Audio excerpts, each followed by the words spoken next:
Oh, welcome back to Behind the Bastards. Robert got a vasectomy edition. This is part Christ. 2. And to celebrate me getting a vasectomy, we're talking about mutually assured nuclear destruction and the bastards who ensured that it was, in fact, mutually assured global destruction if one of two countries ever got too pissed at each other. Is this your no skin in the game episode? That's right, baby. Wow. Okay, girlfriend. Yeah, wow. That's why you should give me control of the nukes. No. Because I'm going to use them, but just on the Great Lakes. We just had the anniversary of the Edmund Fitzgerald's tragic sinking. There's no better time than to remind people that this doesn't have to continue. We could stop the Great Lakes tomorrow. The Pearl Harbor of the Midwest. That's right. That's right. I have heard people comparing it to 9/11 and then wondering why there's not like a really good 9/11 song. And I think that is a good question. Wow. We just got a bunch of Lee Greenwood shit. Where's the Edmund Fitzgerald of 9/11? All right, I will tell you a terrible, embarrassing fact. I lived in New York City on 9/11. I didn't know that. Yeah, no, I happened to be inside while the towers fell, but I'm sure you had something more important to do. I sure went from some towers to some smoke. But the goth band I was in, I wasn't the songwriter. I did a lot of the synthesizers and programming. We wrote a song about 9/11, and I didn't realize it until months later that our song, Gone from the Sky, was about 9/11? That could mean anything. And the hook at the end was "Dear God our Lord, where are you now?" Just over and over again, in this like super bass voice that the singer had. Sick. Yeah. I don't know. We should have a good song. There is a good song about mutually assured nuclear destruction, and maybe we'll play it at the end of these episodes. It's Tom Lair's "We Will All Go Together When We Go." Yeah, and it's like a joyous song about look, yeah. Yeah. Like on the beach, but like a beach party. Yeah, exactly. Yes. There will be no ATDM when you see that ICBM. We will all go together when we go. Read the script. Read the script. Okay. Sam missiles in the sky. That's a great song, Margaret. That's a great. That's song. a happier song. That's about one side getting destroyed. Yeah. Good song. Good IRA song about the time Gaddafi gave them SAM missiles, I think. Oh man. I will say that the thing you're saying about how bombing doesn't really work, I think this is true for terrorism too. Yeah. I mean, people have done a lot of it. And I don't know that it's worked. I think it works actually really well. I mean, Osama bin Laden got what he wanted pretty much, which is the continuing collapse of the United States. You can trace that to 9/11. The IRA largely got a lot of their. I mean, Northern Ireland's still part of the British Commonwealth, but they got a lot of stuff. I think, as Data said in Star Trek: The Next Generation, terrorism can be a very effective strategy. Look, that's not my conclusion. That's Data from Star Trek's conclusion. Yeah, He's an android. Take it up with him, Yeah. So, talking of terrorists, and look, I don't want this to come out as, and this is sometimes the way it sounds, saying that like strategic bombing did nothing in World War II and that it was no part of the German defeat, right? That's not accurate. But as we'll discuss, what Douhet is claiming, what a lot of the people believe, is that strategic bombers and a powerful enough Air Force render everything else unnecessary. And that's only true in the context of nuclear war. And even then, it's not really true because subs are pretty important, and ground-based missile launches. So it's not really true with that, right? Anyway, there's this group called the Bomber Mafia that Malcolm Gladwell wrote a book on that had some terrible takes. But these are the guys who are like advocating for the massive and expanded use of like saturation bombing on civilian targets, and Arthur Harris, Bomber Harris, and Curtis LeMay on the American side are two very prominent members of this group. Like many American officers, Curtis LeMay came from humble origins. He is not a sir, very different from his counterpart in the RAF. He was born in 1906 in Columbus, Ohio. His father was a handyman who, I'm going to guess, had some sort of, maybe he was drinking. He's not stably employed. He is not able to keep the family fed, right? It's one of those kind of situations. And as a result, LeMay grows up poor. His first job was, in Eric Schlosser's words, shooting sparrows for a nickel each to feed a neighbor's cat. There's so much backstory in that sentence. That's the most Midwest shit I've ever heard. To feed his cat. Yeah. His mother, Curtis LeMay's mother, was a servant and the most stable earner during his childhood. Wasn't shooting sparrows? I'm really shocked by this. Yeah, that didn't keep the family going. LeMay had to change schools and states several times. He was always the new kid, and he was seldom fit in. Schlosser describes him as shy, awkward, and bullied. And as a way of fighting back against both kind of the bullies and just the life he was born into, I think having this father figure who doesn't have his shit together, LeMay becomes incredibly self-disciplined, right? This is sort of his like defense mechanism. He is an excellent student. He works constantly when he's not at school. And this leads him to feel, quote, cut off from normal life because he never has time for a childhood. He's just kind of like working constantly and very concerned from an early period with serious things, right? He does not get to be a kid. Too many kids have this experience during the fucking Great Depression and today. It's a bummer, and it's not going to make him a better person. He does save enough money to pay his way through Ohio State, where he studies civil engineering. He goes to school every day and works at a steel mill at night, usually until 2 or 3 in the morning, at which point he will sleep for a couple of hours and then go back to school. That's his college experience. Fuck. So lots of people only sleep a couple hours a night at college, but for very different reasons. This kid's life is relentless. He graduates. He joins the Air Corps in 1929.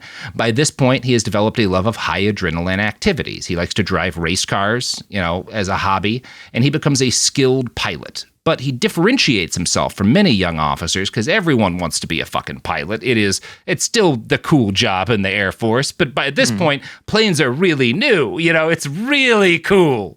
And most young officers want to be fighter pilots because that's the sexiest job then and now. There's not really any sexier job than fighter pilot. I'm sorry. Yeah, you get to be an ace. Yeah, exactly. Who else gets to be an ace? One of the things that differentiates LeMay from his colleagues is that he wants to be a bomber pilot. He is from the beginning not interested in fighter aircraft. And this is partly because he knows that bombing is where the future is at. Now, I don't know precisely when Curtis encountered General Douhet's theories. I don't know if he read his 1921 book or if it was just kind of like cultural osmosis. Everyone is talking about Douhet and strategic bombing, when you're in like the Air Force cadet school, right? And so he just encounters a lot of it that way. Yeah. Everyone I know is always talking about Douhet and strategic bombing. Yeah. In a non-legally actionable way.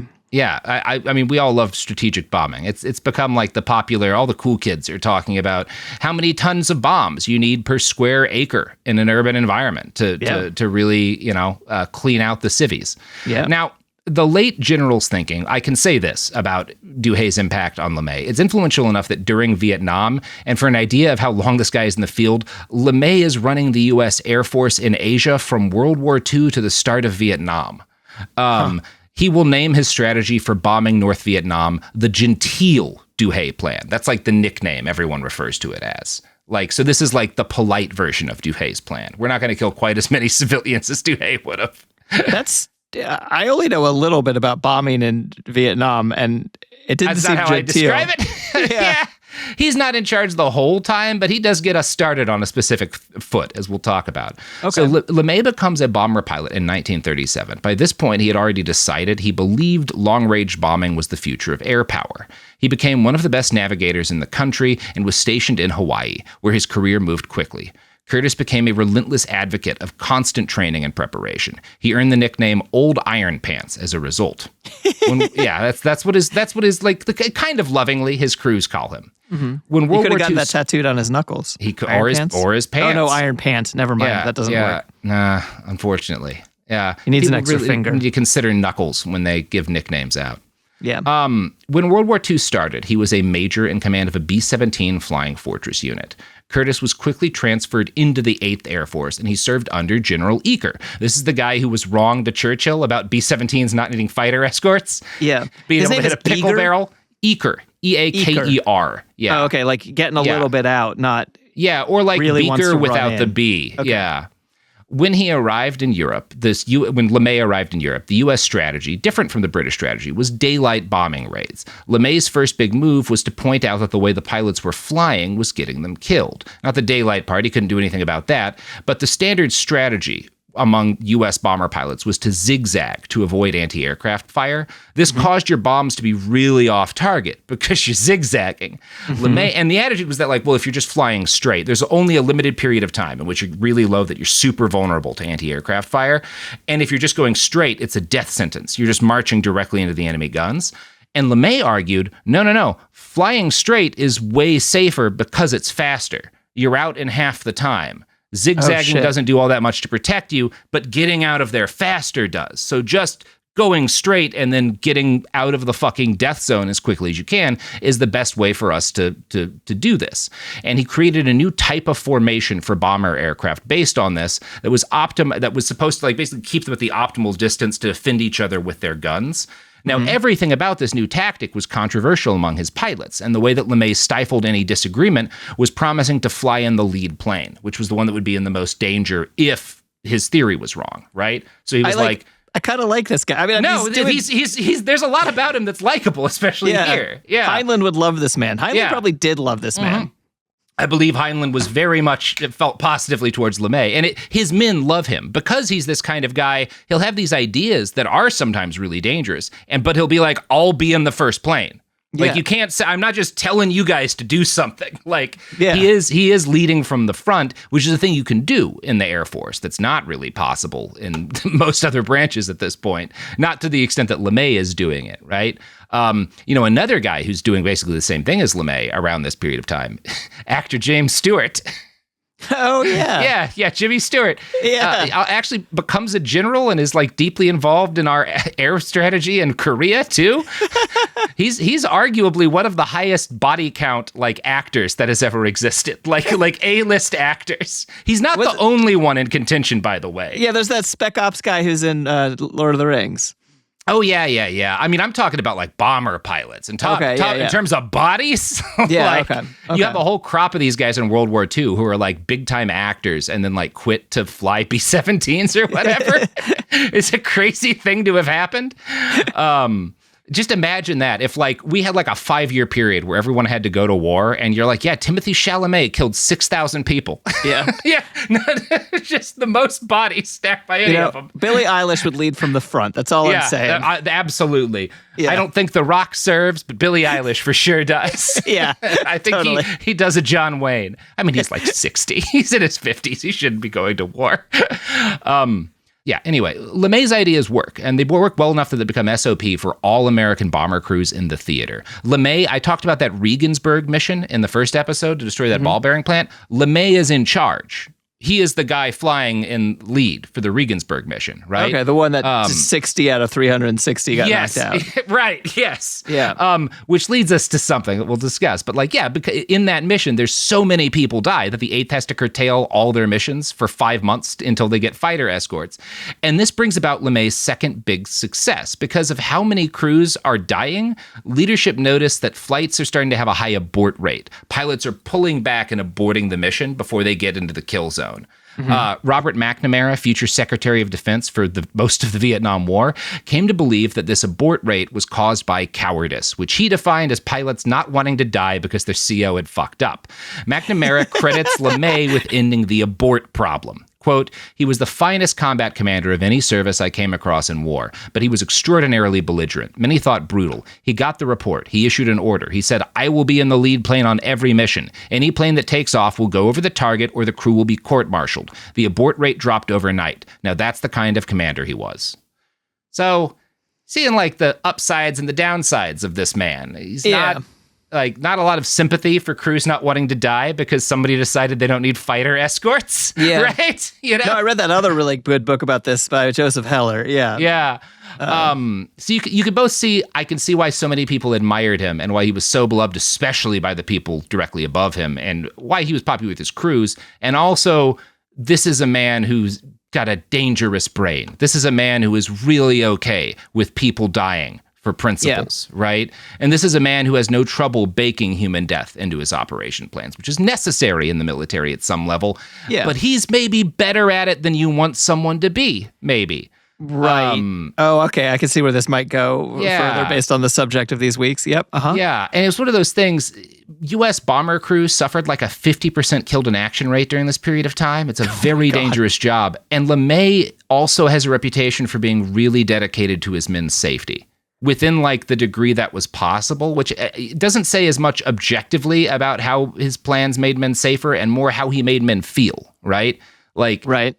This and there's a degree of like personal skill here, you know?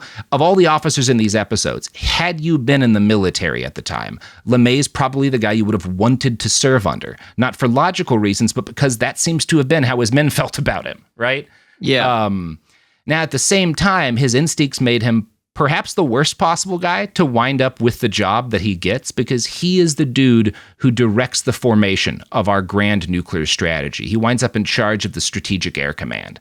And he 50%, to a large degree. Right. Yeah, 50-50 sounds good. Yeah. LeMay is a guy who, from the start of his career, wants to reduce war to long-range bombing. And this is a guy who has shattered, by the time he's in charge of the Strategic Air Command, his sanity is shattered because of what he's seen in World War II. You talked about the mission where everybody died. This is a guy who has watched cities burned from the position of setting them on fire. And he is a guy who has repeatedly walked headfirst into a situation where 30 to 50% of us are going to die, maybe, you know? Yeah. Like, he's done that so much that he has, as a result of what happens to him in Europe, his face gets paralyzed. It's Bell's palsy. He gets an attack of Bell's palsy, and his face is completely paralyzed after this point. So he like can't smile or show emotion. Yeah, two of his least favorite things before that anyway. His face is frozen forever, so he chews a cigar constantly to hide the effects, to like animate his face so it doesn't creep people out. Like That's some the world is better fiction than fiction. Exactly. If you wrote this guy, people would be like, "This is not really a believable character." That's a little bit much. But no, he's a real ass dude. So he was not the kind of man who could have read an analysis of the Regensburg attack on that ball bearing plant that said, well, this didn't work, and like maybe some of our assumptions are wrong, and a lot of guys died for no good reason because like we didn't execute this as well as we could have. This was a guy who was going to go to his grave believing that area bombing not only worked, but it was the only way to win a war, right? He is basically always convinced that Douhet was mostly right.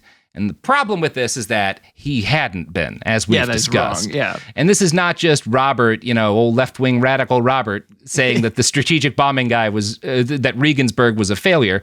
Bernard Brodie of the Rand Corporation would later conclude in a study of Douhet's theories in World War II, if one disregards for a moment the overall visions and considers only specific assertions and theses, one has to conclude in World War II that Douhet proved wrong on almost every salient point he made. To assert the reverse, as is often done, is to engage in propaganda, not analysis.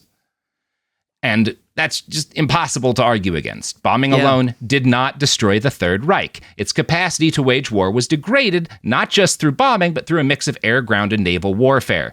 Like, there's a lot of, after 1944, while we were strategically bombing German cities, their war production finally collapsed. And it's like, but we were also taking a lot of territory from them. Like, they were losing ground too. Other things were happening. And the air power played a role in us being able to take ground, but it's a much more complicated picture than Douhet and his advocates are making. It was not just strategic long-range bombing, and that's what Douhet was saying, right? You can't just say, well, bombing was a useful part of the overall... No, that's not what Douhet was claiming, and all of these Air Force guys are going to be arguing for the rest of their careers, all we need is an Air Force, right?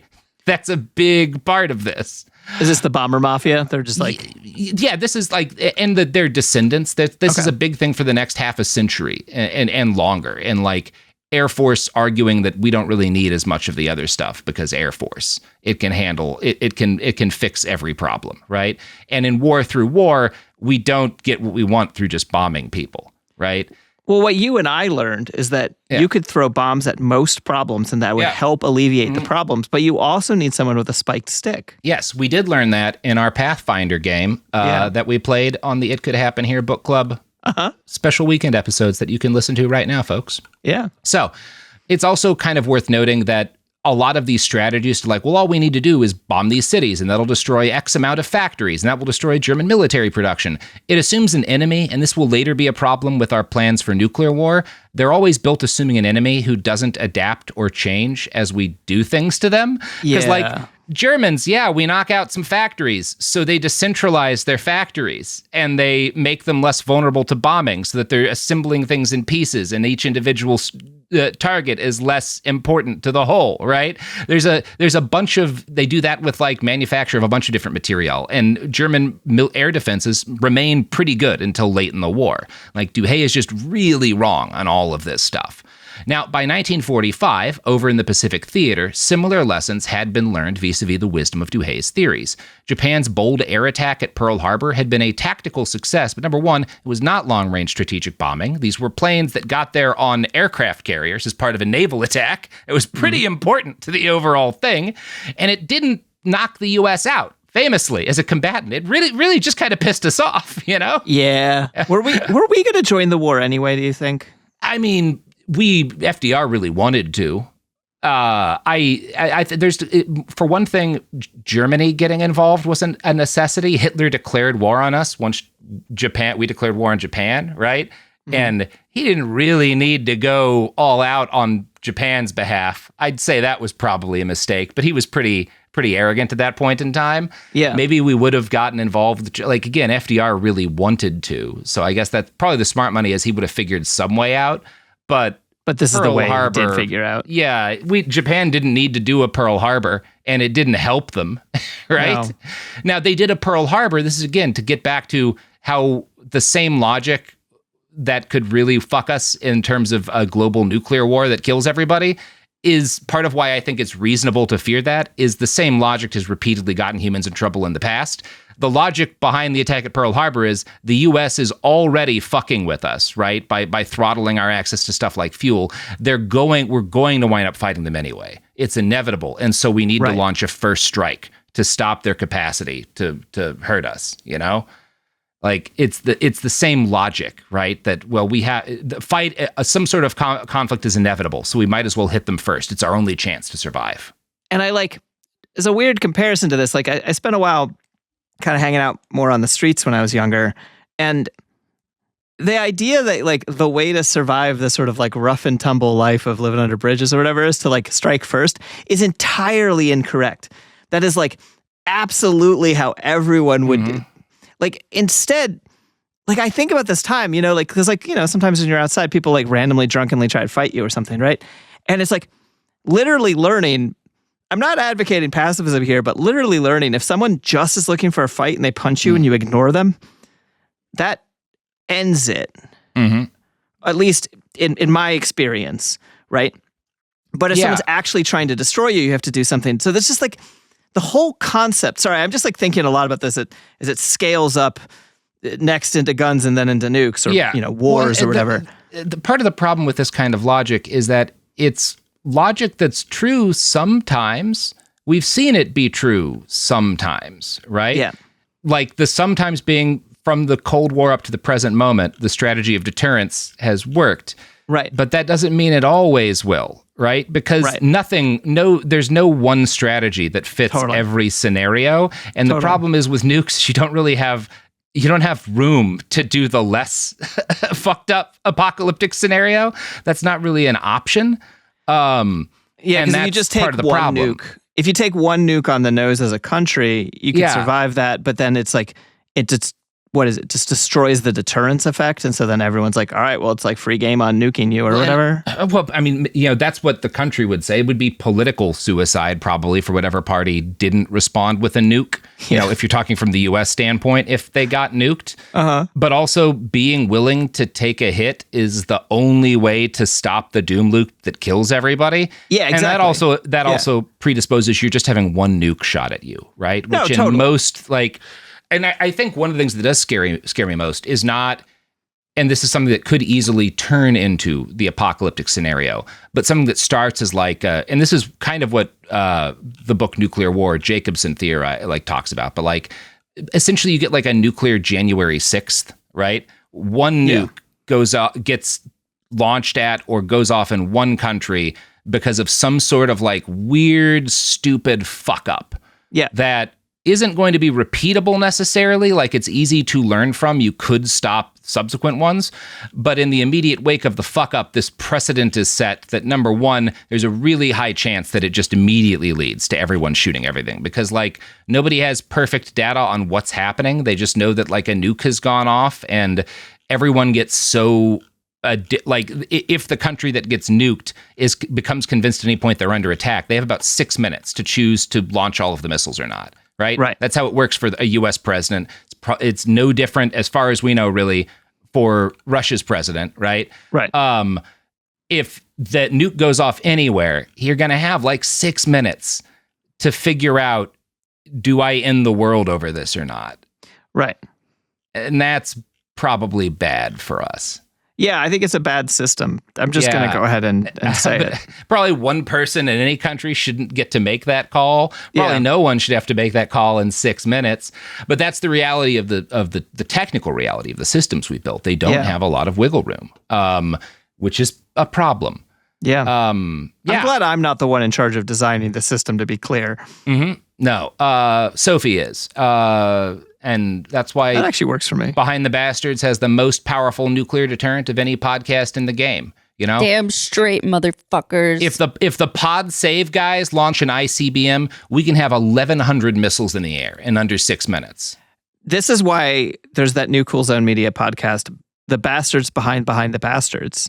Wow. How did Robert assemble the most powerful nuclear arsenal in the podcasting game? Sophie. The answer is Sophie. We all know that. The answer is Sophie bribed a guy at Fort Leonard Wood. Yeah. And it was surprisingly easy. Anyway, here's ads. We're back. And we're talking about where we are in 1945, right? We've been fighting the Japanese military for several years now. There's been this like really brutal island hopping campaign, several massive naval engagements, and it's led to a situation My granddad was in it. Oh yeah, which part of it? He was a submariner in the South Pacific. Yeah, that sounds like it sucked. Yeah. Oh yeah, he was a torpedo man, and literally the fact that I exist is an accident of he stepped on a college application while repairing torpedoes on an island, and he filled it out, and he sent it out. And then they were like, yeah, all right, we're going to send you to go be an engineer. And then his submarine didn't come back after he left. So he it fell to the bottom of the sea. It's never been recovered. No one ever knows what happened to it. And probably fine then. I'm sure they're all okay. Actually, probably. They're on a farm upstate. Yeah. Yeah. All of his old buddies. Yeah. Anyway, South Pacific. South Pacific. So by 1945, you know, we've gone through a version of the same lessons that all of these guys learn in Europe, which is that a lot of what Douhet had said doesn't really work out, right? We can't just bomb our way out of this. Naval power is important. And in fact, the aviation that's most influential in the early stages of the Pacific campaign are not long-range bombers. It's Navy tactical aircraft, right? Because that's a lot of these naval engagements come down to our carrier group finds their carrier group and we fucking kill the shit out of them with planes. But they're not doing like long range strategic bombing, you know. This is like really close combat in aeronautical terms, and it's pretty fucked up. And there's still a lot of work for infantry, right? No matter how much, because we are bombing these islands like Okinawa and we're shelling them before we send in ground troops, but no amount of bombing and shelling is sufficient to clear all of the infantry out. Soldiers are able to, you know, they've got these bunker networks that the Japanese army has built. These are sufficient enough that, like, we're not able to bomb them out, right? Tunnels is the future of and past of war. Right. Tunnels always work really well. Yeah. And this is, again, it's more refutation of this, all we need are bombers. Like, no, you keep needing to send in infantry with fucking knives to clear guys out, right? Yeah. We haven't made the fucking knife obsolete by 1945. Like, we're not doing everything with bombers. Yeah. Douhet and his advocates had been irrationally optimistic. So that said, by like early 1945, we've isolated the Japanese home islands, and Colonel Riccione in his piece summarizes the success of strategic bombing prior to 1945 of Japan's heartland. Quote, General Hansel, commanding and directing bombing attacks on Japan and still unaware, despite his extensive European experience, that precision bombing was a myth, attempted to use it to destroy Japan's military-industrial capacity. After 3 months of intensive precision operations, his B-29 bomber force had destroyed none of the designated high-priority targets, a failure that brought about his dismissal. Right? 3 months of precision bombing. The Air Force is not able to destroy any of their high-value industrial targets, right? It just doesn't work. So they bring in Curtis LeMay. And again, LeMay is, neither of these guys, both Hansel and LeMay are advocates of strategic bombing. Hansel is just saying it has to be tactical. It has to be like, precision bombing, sorry. And LeMay is saying, nah, you just got to fuck up everything, right? And his job is basically direct this air war to break the back of the Japanese without us needing to actually send in ground troops to invade the home islands. And he embarks on the most terrible bombing campaign of World War II, as Riccioni describes. It was General Curtis LeMay who put Douhet's theories to the ultimate test. All of Japan's major cities, except for Hiroshima and Nagasaki, were burned out with conventional weapons. LeMay starts his job commanding the air war against Japan. He is the youngest general in U.S. history. He gets the rank at age 36 after his work in Europe. The firebombing of Tokyo is his idea. Like, that is his plan entirely. Okay. And when he takes the job, he tells his deputies, Japan will burn if I can get fire on it. In the book Command and Control, Schlosser writes, LeMay was involved in almost every aspect of the plan, from selecting the mix of bombs, magnesium for high temperatures, napalm for splatter, to choosing a bomb pattern that could start a firestorm. So he is very nuts and bolts as a commander. He is the personal architect. This is his great work, is the firebombing of Tokyo. And he plans it to the most intimate degree. Per Riccioni's article, LeMay studied the mission reports and reconnaissance photographs, realized that the Japanese had almost no air defense left, and sent 325 pilots loaded with jellied gasoline firebomb clusters over Tokyo in the early hours of March 10, 1945. You're going to deliver the biggest firecracker the Japanese have ever seen, he told his crews. As he waited impatiently for the bombers to return, he confided to McElway, who's like his adjutant basically, in a war you've got to keep at least one punch ahead of the other guy all the time. A war is a tough kind of proposition. If you don't get the enemy, he gets you. I think we've figured out a punch he's not expecting this time. And the mission was a success. The U.S. Strategic Bombing Survey estimated that, quote, probably more persons lost their lives by fire at Tokyo in a 6-hour period than at any time in the history of man. More than 90,000 civilians are killed, and roughly 1 million are made homeless in one night of bombing. Hell yeah, America. Yeah. Wait a second. Yeah. Woo!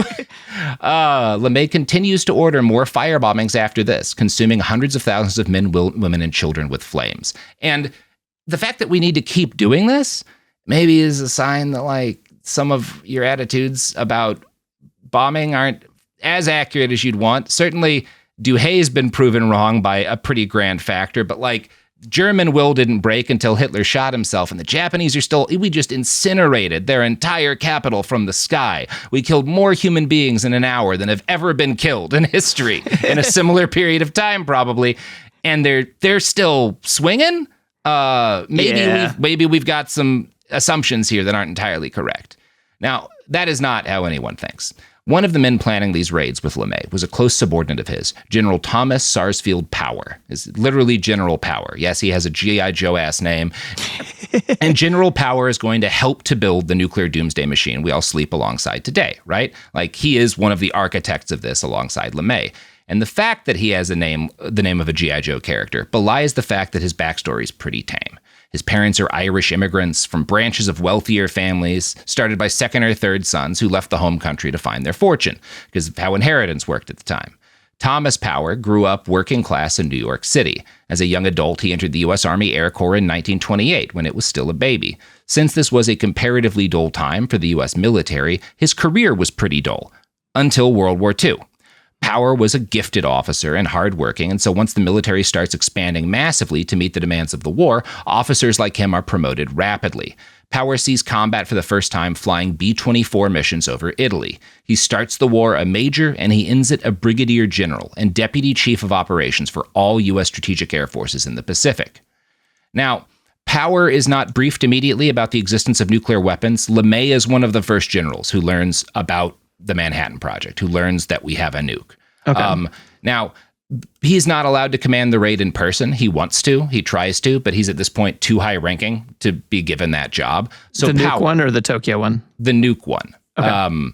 Yeah. I mean, he's not allowed to command raids in person in general, right? Power, I think, is his guy doing a lot of that. Yeah. And Power is the guy. Yeah. Power is the guy who is commanding the raid on Tokyo in person. Yeah. So I do think it's kind of worth noting in terms of how these guys are both thinking.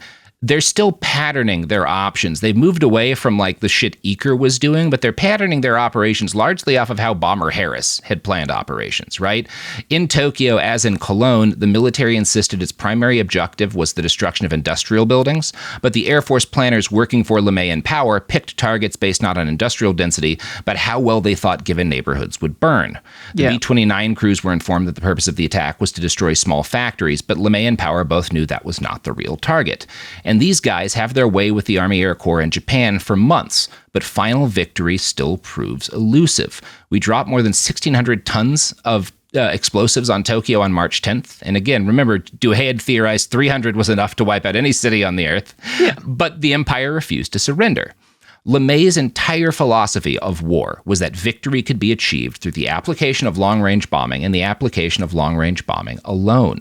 His only response when confronted with inconvenient facts like this isn't working was to escalate. In the book 15 Minutes, L. Douglas Keeney describes the general's escalating mania. LeMay bombed with an increasing sense of urgency. He bombed Tokyo, Nagoya, Osaka, Kobe, Kawasaki, and Yokohama. He attacked when and where he was ordered to, but when he was finished, he pulled names out of almanacs or off maps and bombed some more. In his view, the only reason runways had been built on Tinian and the only reason that B-29s were fueled up and loaded with bombs, the only reason he was in the Marianas was to bomb Japan. 500 bombers against one city, 800 against another, 900 bombers today, 1,000 bombers tomorrow. The only point was to end the war, one factory, one city at a time. So intense were his operations that by the end of May, LeMay eventually exceeded the supply of bombs the United States Navy could deliver to him and was forced to take a break. I feel that the destruction of Japan's ability to wage war lies within the capacity of this command, LeMay wrote of the bomber forces he commanded. I mean, when you have a hammer, everything needs to get exploded. Yeah, and when you have 1,000 bombers, you can't really have any ideas that aren't dropping bombs on people. You know, that's what else matters. I mean, the only other, I'm not trying to defend this, but the only other like primary option would be like getting a beachhead and then like trying to take this. Yeah. I mean that, and we'll talk more about that, right? Like that. This is not. There's not any clear good options here. It's a war. There rarely are. Yeah. But it's important to note that, like, through conventional methods, his plan doesn't seem to be working. Allied war planners find themselves preparing for an invasion, right? We're still preparing to send ground troops into Japan. Yeah. Now, this is where you get a lot of debate, right? In his book, Keeney describes the plans for an invasion of Japan by the Allies as unnecessary, and I think he expresses what I'd call significant faith that Japan was on the brink of collapse. This is not a conclusion shared by everyone, but I think there's a strong argument here. One of the issues that's already developing, as you can see, though, is that a lot of guys, even at this point, had already forgotten what had made bombing Japan possible, right? Like we're kind of narrowing it down to like, okay, and we bombed, like both sides of the nuke issue. One side is like, we didn't need to nuke Japan because we had already destroyed so much of them through bombing the islands that like they were going to surrender anyway. And the other side is Japan never would have surrendered unless nuked. And so we had to nuke them to avoid an even costlier invasion, right? That's the basic argument. And both of these, if you're thinking in the grand strategic sense, ignore the fact that we only got to the point where we could bomb the home islands the way we were after defeating Japan in a series of more conventional engagements, right? Just in terms of the whole strategic bombing is all we need thing was never correct, right? Right, because they had to defeat them on the sea and on all the islands. And by the point the home islands were isolated, it was possible to defeat Japan just through bombing, right? But there was a lot prior to that, right? Yeah. And so when LeMay learns that we have an atom bomb, and he hears how powerful this thing is, I think it kind of strikes him as salvation to his theory of warfare, right? Yeah. And it's kind of, this is kind of the prehistory of the modern argument that nukes are the only way to end Japan's willingness to fight, right? And so bombs save lives. Part of why that gets started is it's really convenient for guys like Curtis LeMay, right? it really helps a lot with the bets that they've been making in their careers if this is the only way to end the war. You know, that's not the only thing going on here, but they find it's very helpful. It's not a non-factor here, how helpful this is to a lot of people's beliefs about how war already works that have kind of been proven wrong, is that nukes kind of retroactively make them right. I mean, they're just such a different order of magnitude. It's just going from a club to an AR-15. Yeah, and it's like, look, if someone's like, the only way to stop kids from like fucking with the plants in my yard is to hit them with a stick, and he hits kids with a stick and they keep fucking with his yard, so he like, well, I have to shoot them, and that stopped it. Like, totally. I don't know, man. Like, were there other things you weren't considering? Could they have laid just to go back and pretend like I'm in charge of World War II? Could they just lay siege to Japan and like be like, well, we already beat you everywhere. We're just were. Yeah. I mean, that's what happened, right? We cut off Japan. 90% of their merchant shipping had ended, right? Yeah. Like we had cut them off pretty conclusively. And that's one side of this argument, is that we never needed to nuke them. There were other reasons. Largely, we wanted to scare the shit out of the USSR, right? That's always what I assumed, is it was basically like, we have a new toy, we need to prove that we're like man enough to use it. And part of why that gets so much support among military leaders is that getting access to these weapons allows them to continue fighting wars the way they've been arguing is the only way we need to fight a war, right? Right. Like, all that does matter is bombers now. Right. Now, I don't really think it's productive to like try to make an argument about whose view of the use of nuclear weapons was correct, you know, because there's not a perfect answer to that, and a lot of it comes down to what you believe about ethics. And totally, like I would argue, even if it would cost the lives of 1 million soldiers, that's better than mass killing civilians for the human race. Like, it's just bad. It opens us up. Like right now, we're all 15 minutes away from the end of humanity, in part because decisions like this kept being made, and each one leads to a bigger decision that kills more people. And we probably shouldn't have started going down that road, right? That would be like my answer. But LeMay felt very differently. Right. He himself laid out his theory of warfare pretty succinctly, and this is a direct quote from the man. I'll tell you what war is about. You've got to kill people, and when you've killed enough, they stop fighting. And this is like how the animating theory that the U.S. brings into basically every war. You know, we dress it up differently. Very few of our general staff will say straight up, that's what I believe. But this is what we thought in Afghanistan, and it didn't work. This is what we thought in Vietnam. This is what, like, well, you just got to kill enough of the bad guys. Eventually, they run out of bad guys. And that's just not how things work, really. It's that meme that's like, it's the everyone is 12 theory. Right. Yes, yes. Yeah. But the thing is, though, that's frustrating because it's like, you know, people are always like, oh, you can't kill an ideology. And you're like, you know what? If you kill enough people who have an ideology, the ideology goes away for a very long time. Yeah. Like, you actually kind of can. You can. Like, humans are squishy and soft and easily killed. Defense is always harder than offense. I don't know. I'm not defending this. I'm just sometimes you do have to kill people. And there are problems that you can kill your way out of, right? That we have as a species. Yeah.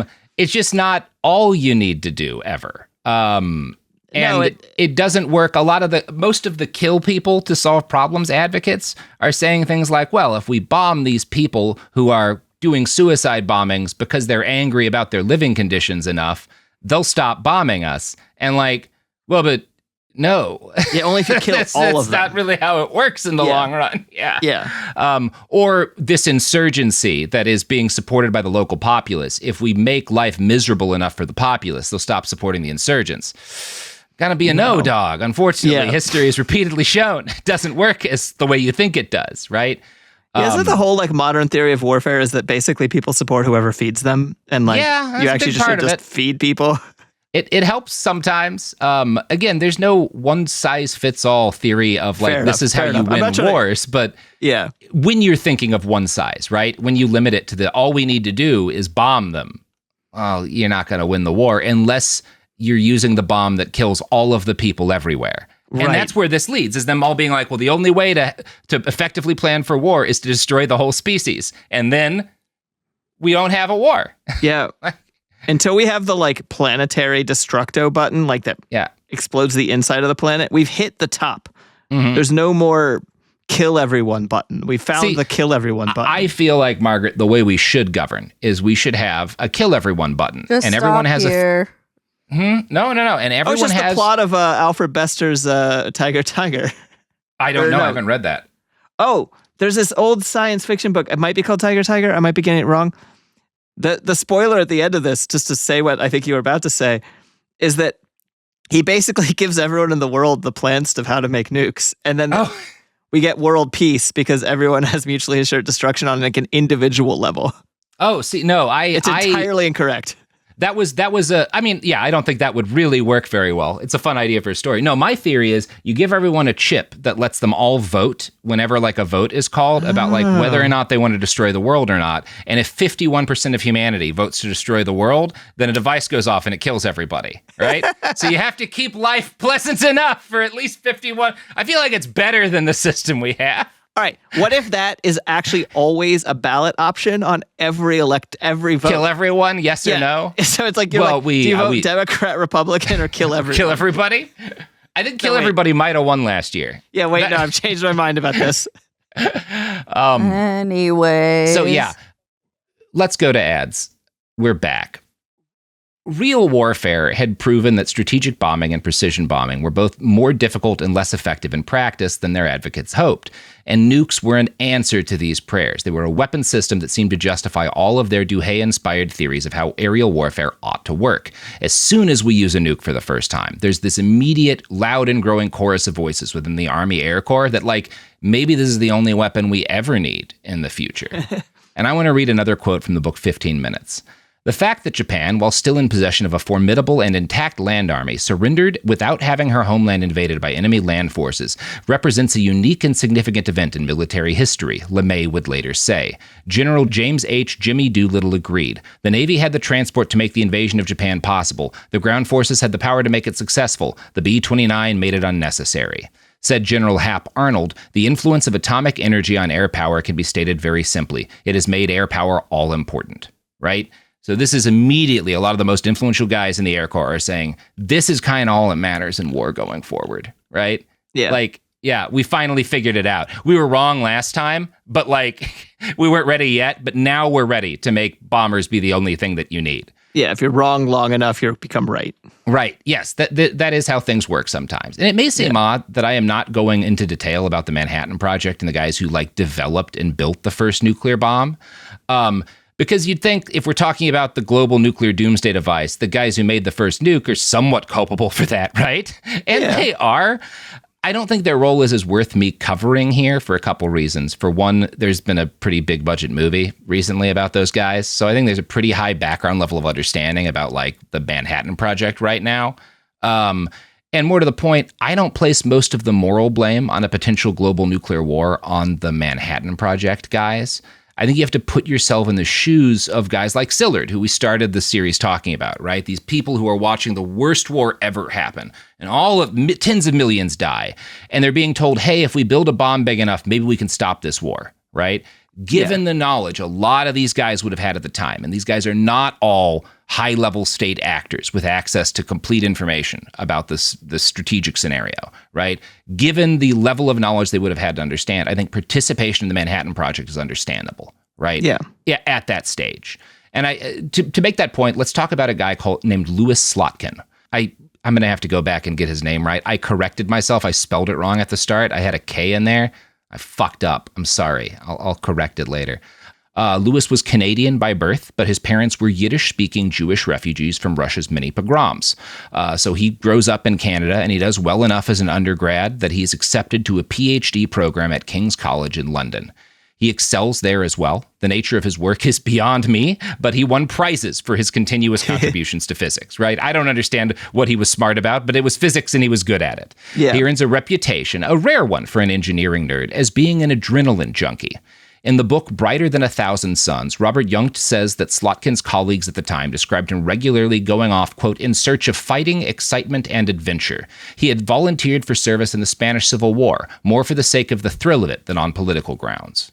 So he's that kind of dude, right? Yeah. He's a little bit of an adrenaline junkie. He gets hired by the University of Chicago. In 1942, he is invited to the Manhattan Project, and he works directly with uranium and plutonium. Slotkin's particular expertise is in assembling the cores of atomic devices. This is very dangerous, high-stakes work, and he seems to thrive on the thrill of it. I found one account of him by Martin Zelig, quoting a colleague who worked closely with Slotkin. It was Friday afternoon, and Lewis wanted to shut down the reactor to make adjustments to an experiment at the bottom of the tank of water, which was used to absorb radiation. We said that was impossible, and we planned to shut down the reactor that weekend. When we came back on Monday morning, I found that Lewis had stripped down to his shorts, dived into the tank, and made the adjustments underwater. I was appalled that anyone would take such risks. It shows what kind of a person he was. He was like a cowboy, but a good experimental scientist. So you've got like your cowboy nuclear engineer here, right? Yeah, who fought in the Spanish Civil War. Well, he wanted to, yeah. Oh, I thought he did. He doesn't quite make it. Yeah, I don't think he makes it over. And Lewis he's literally the guy who builds the core of Trinity, our first nuke. He's like with his hands. He's made Chief Armorer of the United States as an honor for this after the bomb goes off. Like Wow. that's his job title. But the honors failed to make up for the downsides of his job. Like the fact that in August of 1945, he watched his good friend Harry Daglain, Daghlain, D-A-G-H-L-A-I-N, die a horrific death after there's this thing you have to do sometimes where you're like switching out the core of a bomb. And I think this is basically at the time how you have it like armed or disarmed pretty much. But you've got this thing known as the Demon Core, which is this like plutonium gallium alloy bomb core. And these are insanely dangerous. The process of like moving them is called tickling the dragon's tail for a reason, because it's this insanely, like if this thing falls or breaks in any way, you're dying a horrific death. Like this is one of those rare things about nukes that's as dangerous as like the movie version would be. Like if anyone drops this thing, it's a fucking like hell is unleashed in the room. Yeah. And so Slotkin's friend Harry dies this way, this nightmarish death from radiation exposure just a few weeks after Hiroshima. And at this point in time, we don't know much about radiation sickness as it involves nuclear weapons, right? We've had very little experience medically with this. Daghlain's agonizing death provides Los Alamos researchers with some of their first hard data on acute radiation poisoning. Slotkin was shaken by the incident, and as the months after the bombing flew by, he grew disillusioned with the U.S. military as an institution. You know, the sheer carnage of the first atom bombs may have influenced this. Yeah. He helps build these with his with his hands.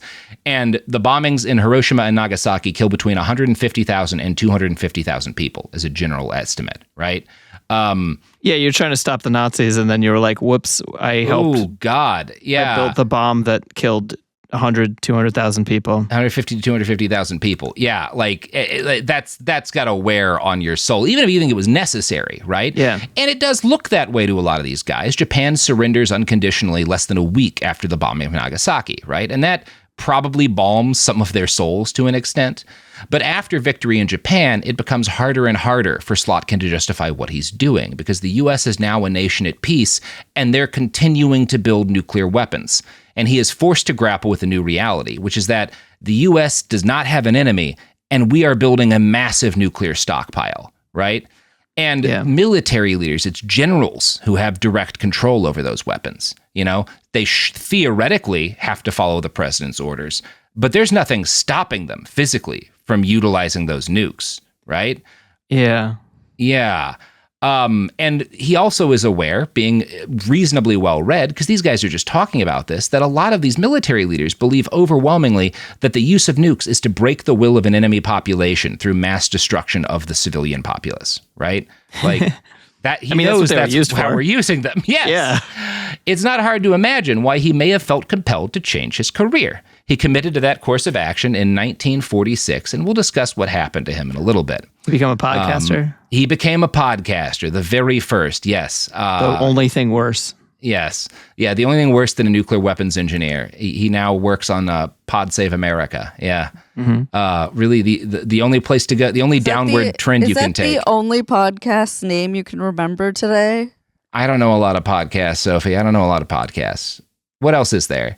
Last Podcast on the Left? Cool People Who Did Cool Stuff by Margaret Killjoy.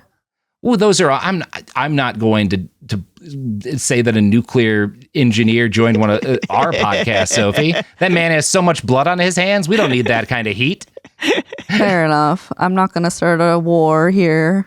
Yeah, well, you don't have to start a war if you have enough nukes. That's why we can feel confident that the Chapo guys are never going to nuke us first, is because we always keep a fleet of Cool Zone Media nuclear subs off the coast of wherever those guys live. Sophie is just trying to wash her hands of work that she did all the work for. Yeah, getting all those nukes in our hands.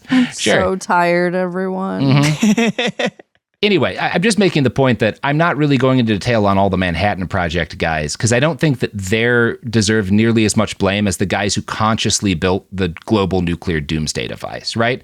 Now, there is overlap. There are some people who were on both teams, and one of the guys who was on both teams was General Leslie Groves. He is the military minder for the Manhattan Project scientists. He is their producer, for lack of a better word, Sophie. You know, one of the great producers in all of history, Leslie Groves. There's a play about it called The Producers. Yeah, that is largely about him and his time in Manhattan. Why'd you gotta say it like that? Why'd you gotta put my name in there? It's kind of accurate, Sophie. In 1942, Wow. a lot of people call Leslie Groves the Sophie Violence. Lichterman of the Manhattan Project. Robert. You know? Robert. In 1942, General Groves gives a lecture to a group of civilian scientists. This is when we're kind of trying to get people on board the Manhattan Project. He gives a lecture, and he's basically trying to he's talking about why we should build a nuke. And part of the lecture is he has to convince these scientists why, if we get a nuke, other countries won't immediately start trying to develop nukes, leading to like a nuclear arms race. And he says, no. Once we've got a nuke, everyone will be too scared to try to get a nuke. And he described his reasoning as fear of counter-employment, right? This is why, and this will evolve into they won't use a nuke if we've got enough nukes, because they know that we'll use them in return, right? But it starts with no one will even try to get one, you know, because they'll be so scared of our nuke. You just move the logic when it proves ineffective. That's how logic works. So, yeah. Promises like this have been key to weapons development since the creation of the machine gun and dynamite. And after Hiroshima and Nagasaki, the logic shifted. We now had to assume our adversaries would develop a nuclear arsenal, so we'd have to expand ours until it was sufficient to destroy the enemy, right? Before we have a nuke, we're like, no one will even try to get these after we have them. And then as soon as we set one off, so obviously everyone's going to have one of these. We got to get enough of them to stop them. General Omar Bradley summed up the general thinking among the brass after World War II. And this is Bradley talking in 1945. Our greatest strength lies in the threat of quick retaliation in the event we are attacked. And the only retaliation, Bradley believed, would be atomic. Quote, the A-bomb is the most powerfully destructive device known today. As a believer in humanity, I deplore its use. And as a soldier, I respect it. And as an American citizen, I believe we should be prepared to use its full psychological and military effect towards preventing war. And if we are attacked, towards winning it. Right? And a pillar of Bradley's, and this is how all these guys talk to this day in a lot of ways, which is like, look, the only job of a president should not have any actual like role in how we operate as a military. His job is to decide when we're at war. The civilians decide when we go to war, and then we should be the ones who decide how to win it, right? Like that's a very common school of thought among military people, especially in this period of time. And you get part of the danger is that like, well, then when war is on the table, the guy whose job is to advise the president on war has only been thinking of nuking everybody, right? Yeah. Like, and maybe that's bad. Well, what's funny is that, okay, so in this, you know, as an American citizen, that's why I care about nukes, right?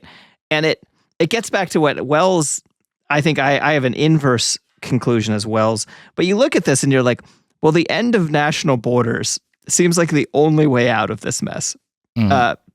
Maybe I'm wrong about this, but it's just interesting that Wells used it as like, therefore we're going to have world government, you know? And since he's like that type of socialist, that's like his hope for it. But it's just like, I don't know, maybe I'm being too utopian of like, well, it's the national borders. It's the idea that like there's this us versus them. Anyway, whatever. Yeah. No. I get it. I agree. So a pillar of Bradley's logic here is the understanding, which for him is reflexive, that the U.S. would not attack first, right? And you do have to understand that a lot of these, because this even is though the only country that ever has. right. Yes, I'm not trying to argue for this from a logical standpoint. No, yeah. But yeah. his understanding for why we need to be ready to kill everything everywhere if we get nuked is that we will be nuked first, right? He's only ever thinking in terms of defense. And this is not where the logic is now. So this is important. Initially, the argument by guys like Bradley is that if we are nuked, hundreds of thousands of Americans or millions will be dead, right? We might nearly all be dead. And so the only response we can prepare for is an overwhelming nuclear one that will wipe out the enemy in a similar level, right? Yeah. That's not where things are today. No one waits. No one's policy among the two primary nuclear powers. Neither policy is wait until we have a bloody nose to calculate our strike back, right? That is important you understand, but it's important to understand that's where a guy like Bradley is starting from. And what became our current nuclear strategy diverged from Bradley's purely defensive strategy when guys like General Leslie Groves started pondering what the future had to bring. Groves described a theoretical nuclear war as unendurable and believed that the existence of nuclear weapons made such a war unthinkable. But that wasn't just a statement of recognition, it was a strategic plan. In order to protect itself, Groves thought, the U.S. had to make the concept of nuclear war unthinkable to its enemies.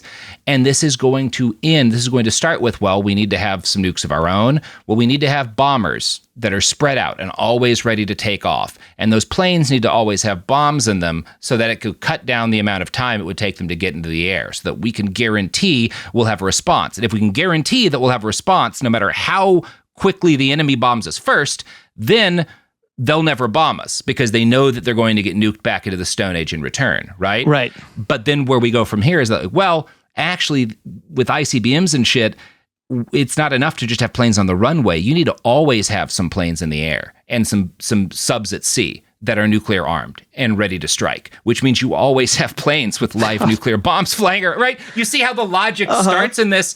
With Bradley, there's a reason, there's some rationality in if an enemy kills millions of us, we need to be ready to strike back. And the only possible strike back is going to be cataclysmic because we've been nuked, right? Right. And it goes to, we always have to have planes in the air and submarines in the ground with live nuclear missiles 100% of the time, right? Yeah. And you get there very quickly. That escalation chain hits that point as soon as the technology becomes available, right? Yeah. To an extent, it drives the technology. In 1945, military leaders in the U.S. started putting forward variations of a battle plan that called for simultaneous nuclear attacks on multiple cities. Dale O. Smith, an Air Force colonel, wrote an article for Air Force Quarterly Review where he described this sort of strike, simultaneously hitting a bunch of enemy cities, as a bullet to the heart. Smith wrote, the most effective air siege will result by concurrently attacking every critical element of an enemy's economy at the same time. If all critical systems could be destroyed at one blow so that recuperation were impossible within any foreseeable time, there seems to be little question that a nation would die just as surely as a man will die if a bullet pierces his heart and his circulating system has stopped. Another military planner wrote that his primary concern was, quote, the bomb's potential to break the will of nations and peoples by the stimulation of man's primordial fears, those of the unknown, the invisible, the mysterious. I mean, so it's just the same shit that they've been saying, but at a bigger scale. Yeah. Well, and it's interesting how that last guy is almost writing as like, we need to create the supernatural figure of death and make it real in order to like ensure that no one will ever fuck with us, basically. But yeah, it is, we've gone from you have to destroy enough of an enemy's civilian population that they lose the morale to fight. That doesn't work. Doesn't really work anywhere. Right. Maybe it works in Japan at the very end, right? Highly debatable. Right. But it hasn't really turned out. So, no, we just have to kill all of their civilians, right? And we have to be always ready to kill all of their civilians. Otherwise, someone might kill all of our civilians. we get there very quickly. And in terms of how quickly we get there, after the bombing of Hiroshima, but before Nagasaki, World War II is not over yet. General Groves receives a list from U.S. Army Air Forces of potential targets for subsequent nuclear strikes. In the book 15 Minutes, Keeney writes, quote, highlighted were 40 key or leading cities, each assigned a priority for destruction. A map accompanied the chart, and on it were drawn lines that showed the likely penetration routes for the A-bomb carriers. The 40 cities were in the Soviet Union. We're still allied with them. And we're putting forward plans for the strategic annihilation of Soviet cities in 1945 before we bomb Nagasaki. They're talking about the possibility, right? If you want to wonder how much of this was to scare the Soviets also, that's on the table in 1945. We're still fighting with them, like allied. I mean, that guy's like, we're always fighting the last war, but they're also always fighting the next war. It's the, I mean, just in other, because I'm not a Soviet Union stan. But the amount of bad faith the U.S. is engaging in from the beginning and our relationship with them is fucking nuts. Yeah, like I understand why they wanted the nuke. Yeah, I get why they were paranoid about us nuking them. Yeah. We really wanted to nuke them. Yeah. So all of what's happening comes as a nightmare to the man who'd helped set everything into motion, Leo Szilard.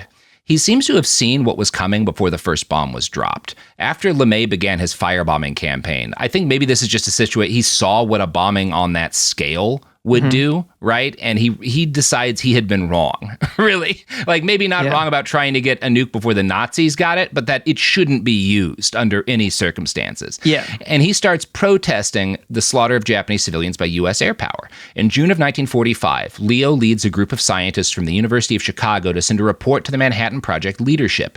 In it, he requests that they demonstrate their nuclear weapon for the first time in an uninhabited area.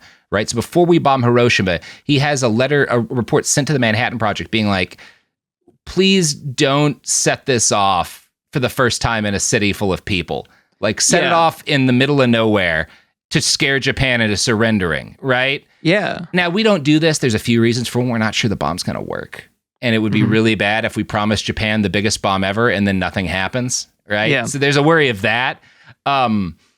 Now, Szilard, his justification for why we need to not murder a city with a nuke is that it'll harm the U.S.'s reputation going forward, and it'll set off a deadly chain reaction, right? If the first use of a nuclear weapon is in war, destroying a civilian city, Szilard believes, quote, this new means of indiscriminate destruction will spark an arms race, and soon every powerful country will want a nuclear arsenal of their own, and the entire survival of humanity will be imperiled. Like, if we start by nuking a city, we have no sort of moral standing to be like, but none of you use these, right? Yeah. You guys stay away from them.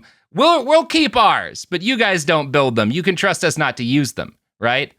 Yeah. Yeah. Fuck.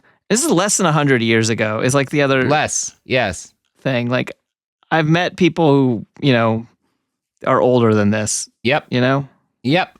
Some of you listening are older than this.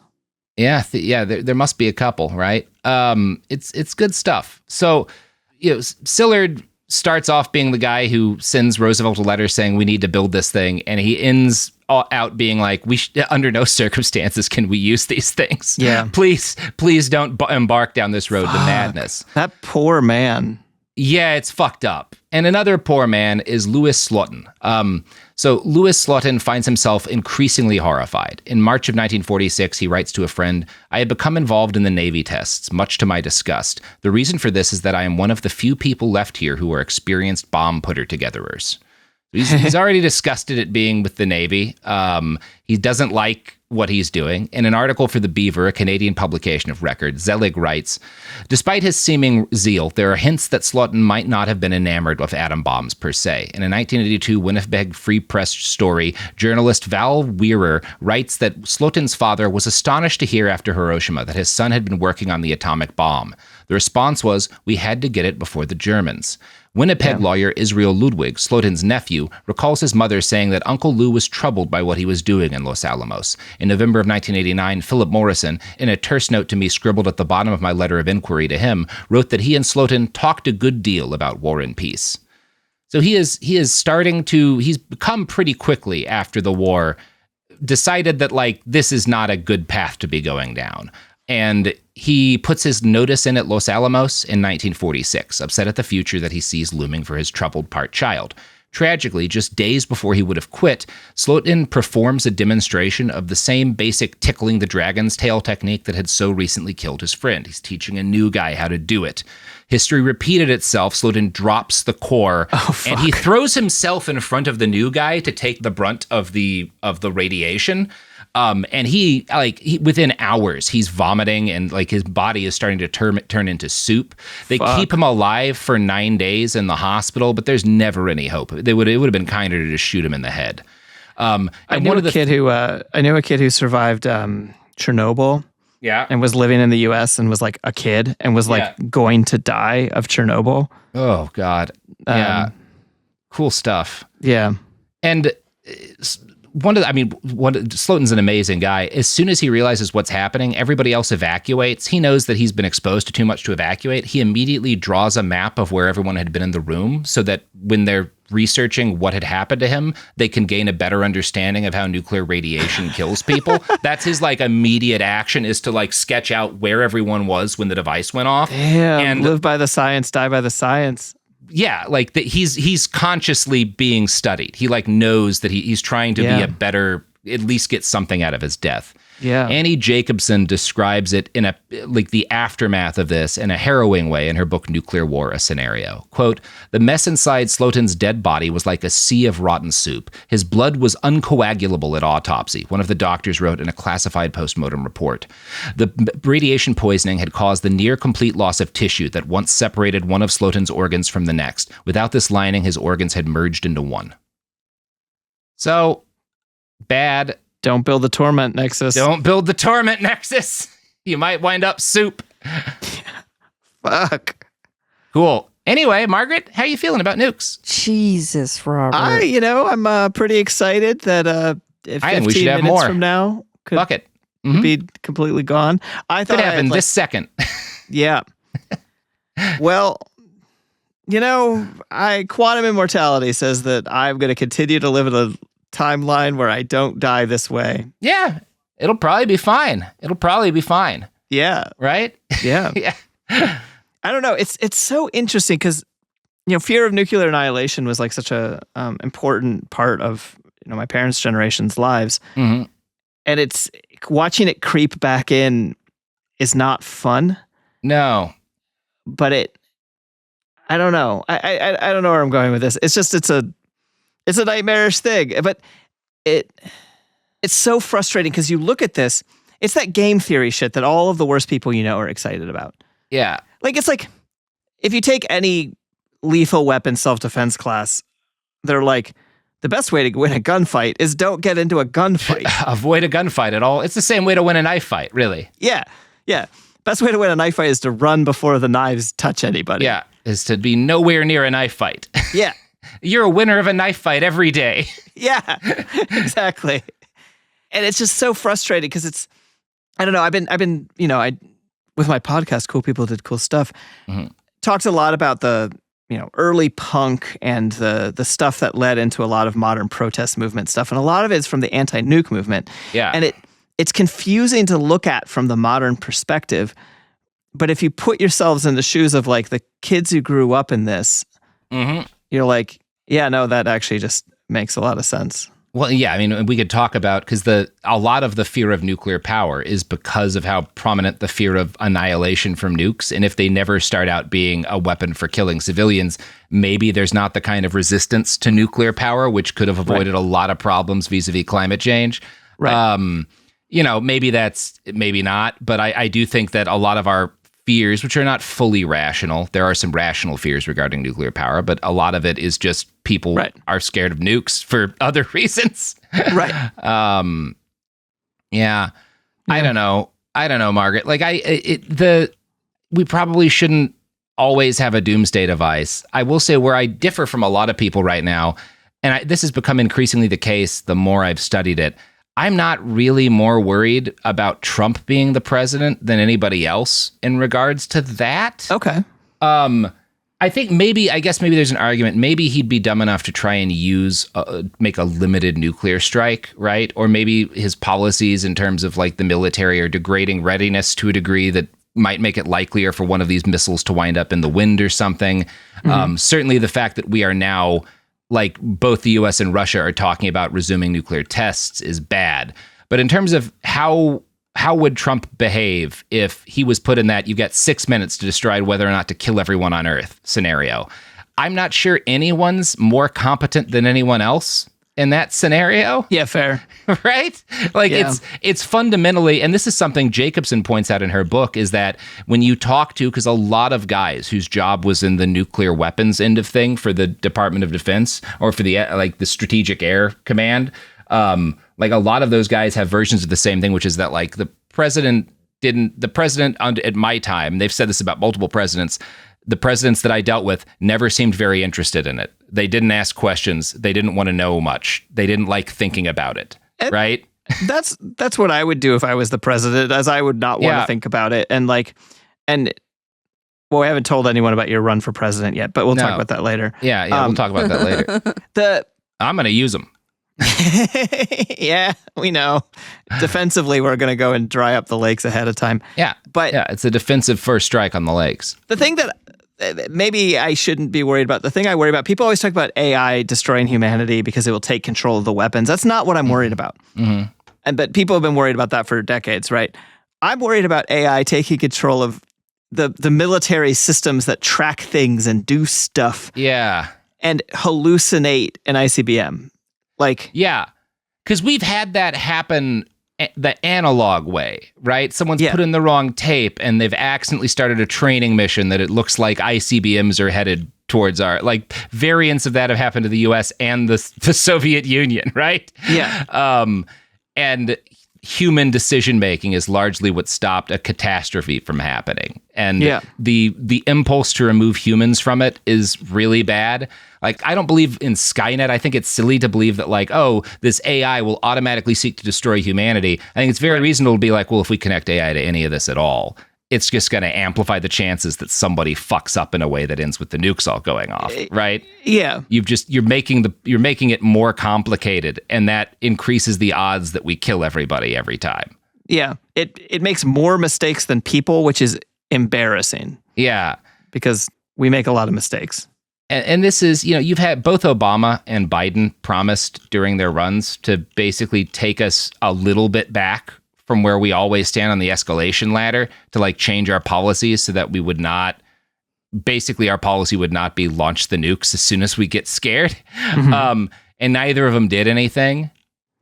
There's a couple of stories like that. One of the things Jacobson talks about is that like, once North Korea started using ICBMs and it became clear that, because you can't really stop an ICBM. We have like 40 something of these intercept missiles that are supposed to be able to shoot down an ICBM, but they don't. They have like a 50% success rate in like tests, but that's even overstating it because the way they work, they're not even bombs. They're dumb. They're bullets. They have to hit the missile directly while it's in flight.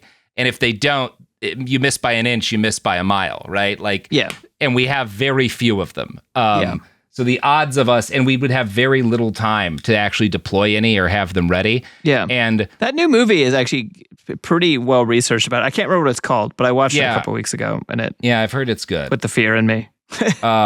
We should be scared. We should not be doing anything the way that we're doing it in regards to nuclear weapons. But if history is a guide, we're going to keep doing it.